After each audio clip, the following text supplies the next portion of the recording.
আসন্ন টি-20 বিশ্বকাপ স্কোয়াডে থাকা অধিকাংশ ব্যাটার অফ ফর্মে।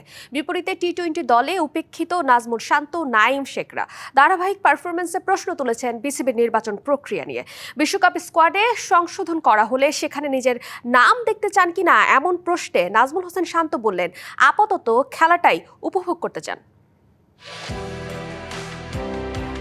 টি-20 বিশ্বকাপ দলের জন্য যাদের নামই থাকেনি বিবেচনায়, সেই শান্ত নাঈমরা ধারাবাহিকভাবে বিপিএল এ পাচ্ছেন রান। বিপিএল দিয়ে বিশ্বকাপ প্রস্তুতি সারতে চেয়েছিলেন শান্ত, তবে তিনি নেই স্কোয়াডে। যদিও বিসিবির হাতে সময় আছে স্কোয়াডে সংযোজন বিয়োজন করার, তবে শান্ত ভাবছেন না সেরকম কিছুই। বিশ্বকাপ টিম তো দিয়ে দিয়েছে, আমি তাই জানি, বাট সেটা তো আসলে আমি এটা নিয়ে আমি চিন্তাও করিনি। আমার মূল ফোকাস যে আমি কিভাবে প্রতিদিন ইম্প্যাক্ট রাখতে পারি। চলমান বিপিএল এ টাইগারদের টি-20 ক্যাপ্টেন লিটন দাসের ম্যাচ প্রতি রানের গড় 20, সাইফের গড় 9। অন্যদিকে রংপুরে খেলা নুরুল হাসান সোহানের অবস্থা আরো করুণ। তবে শান্তর মতে চাপে নেই কেউ, নুরুলদের হয়েই কথা বললেন শান্ত।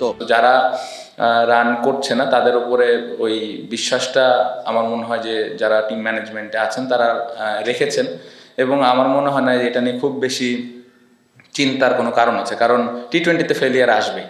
সো বিশ্বকাপের আগে রান করছে না, কেন করছে না, এত বেশি আসলে চিন্তা করার থেকে আমার মনে হয় পজিটিভ চিন্তা করা ভালো।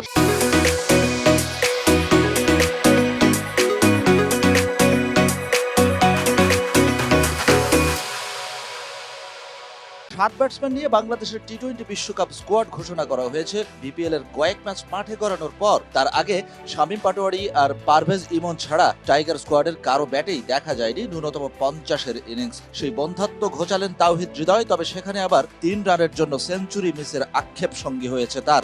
দেখেন, যে উইকেট অবভিয়াসলি সবসময় সেট ব্যাটসম্যান, নতুন কোনো ব্যাটসম্যান গেলে তার জন্য মারাটা ডিফিকাল্ট, এবং যেহেতু হৃদয় থ্রু আউট দ্য ইনিংস খুব ভালো ব্যাটিং করছে, তো আমার কাছে ওইটাই মনে হয়েছে অ্যাট দ্য সেম টাইম ওর 100-এরও একটা অপরচুনিটি ছিল। বাংলাদেশের টি-20 বিশ্বকাপ স্কোয়াডের ব্যাটারদের ব্যাটে রান খরা, বোলাররা আপ টু দ্য মার্কে। প্রত্যাশা পূরণ কতটা করবেন লিটন তানজিদরা?